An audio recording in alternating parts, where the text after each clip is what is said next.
Let's take a look at our starting ship. It's the Sidewinder. It's got decent manoeuvrability, but unfortunately it's quite slow and it's got extremely weak shields and armour. It's only got 2 small hard points, but its biggest weakness is its overall range. But the thing about the Sidewinder is you're constantly scooping and worrying about whether you might run out of fuel. It's good for a challenge and for getting the hang of initially flying around, but overall you'd probably be much better off moving into another ship quite early. So let's take a look at a couple of the other ship options that are out there.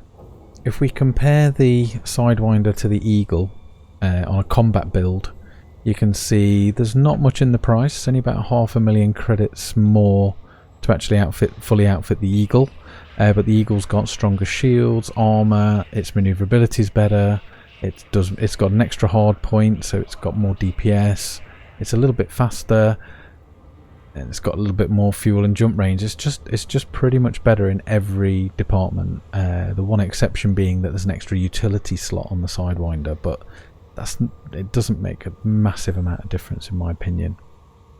If we take a look at a trader build, looking at the difference between the Sidewinder and the Hauler, you could get a D-rated trader for just a few 100,000 credits, and you can see again there's a negligible difference between buying and outfitting a Hauler and getting a D-rated Hauler out there, and you're going to double your cargo. It's going to have more armour, it is going to have a bit of a drop in speed and manoeuvrability, but the jump range is significantly increased, but that operational range as well, it's about 3 times further, so you won't be needing to refuel as often. You might even be able to get away on the most part without even having a fuel scoop, depending where you're going, and also I'm pretty sure the Hauler also scoops faster as well. So overall, and you can see the A-rated, again you're not paying much more for an A-rated Hauler, and the benefits are just significant. You know, much more shield, much more armour, you know, not a lot of difference in speed and manoeuvrability if I'm honest, but much better jump range, much better overall range. So I've decided to do a multi-role build for it, it's fairly combat oriented, but it's got, the difference is really I'm replacing some of the modules with a planetary vehicle hangar, a fuel scoop, a little bit of cargo and a detailed surface scanner. Also chucking a frameshift wake scanner on there, which will be helpful for scanning frameshift wakes, which is a good way of gathering some of the materials you'll need for later upgrades. So that's the build we're going to do. It costs about 1.3 million, so very similar to the combat build, not a lot in it. And from Coriolis or EDSY, depending which your preference is, I personally probably prefer EDSY overall, but Coriolis has slightly better ship comparison charts and graphs and things, and I prefer the view in Coriolis, but they're both really good tools. But if you click on the $ here, it'll take you to a site called eddb, and you can see, look for stations that sell the ship and all the modules you need. And what we're looking for here is we're going to put Lee Yong-Ru in, because any Lee Yong-Ru controlled system gets a 15% discount on all ships and modules.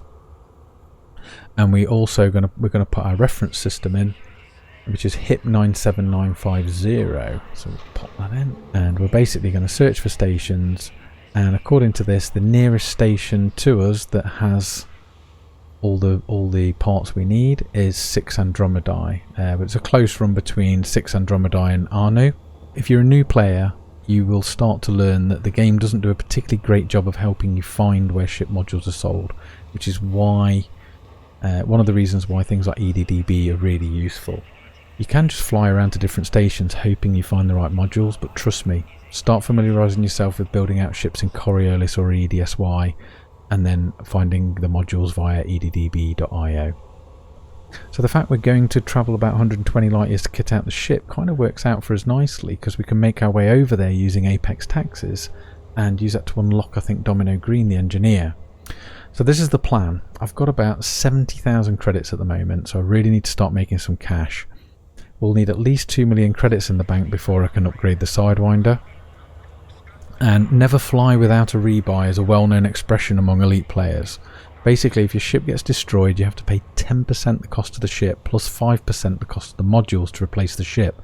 If you can't afford it, you lose the ship and you go right back into your default Sidewinder. So even with our kitted out Sidewinder, we'd be looking at around about a 70,000 rebuy. So you want to have a good few 100,000 credits at least in the bank, just to give you that bit of breathing space.